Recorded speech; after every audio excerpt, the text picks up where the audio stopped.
طبعا زي ما كلنا عارفين المستشار مرتضى منصور حجز قطار بالكامل يسع ل1000 متفرج لجمهور الزمالك لمساندة فريق الزمالك عشان يشجع الفريق قدام أسوان. ففي شوية نصائح كده بحكم إن أنا يعني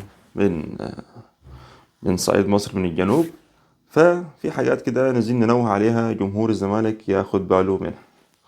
أول حاجة جمهور الزمالك هيركب في قطر الساعة 9، وده قطر بيطلع مخصوص، قطار روسي مكيف. ده قطار روسي مكيف، عربياته مكيفة. فالناس اللي هتركب القطر ده يعني يا ريت تثقل، يعني القطر ده أصلا مش بيبقى دافي، أو مش بيبقى التكييف بتاعه مثلا في إنه يبقى مثلا يبقى دافي يتوضى والكلام ده، لا التكييف بتاعه بيبقى صعب.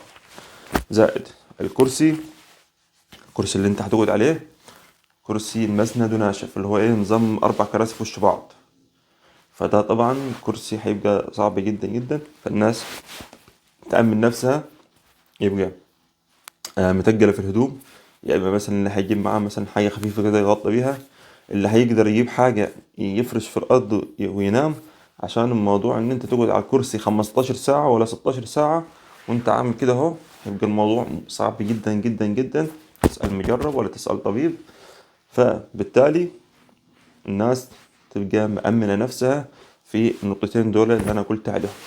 ثانيا في موضوع الأكل والشرب في القطر والكلام ده، فطبعا الناس دايما لازم يعني هتكون جاية معاها أكلها وشربها، بس نوه على حاجة معينة، إن القطر هيوقف محطتين فقط.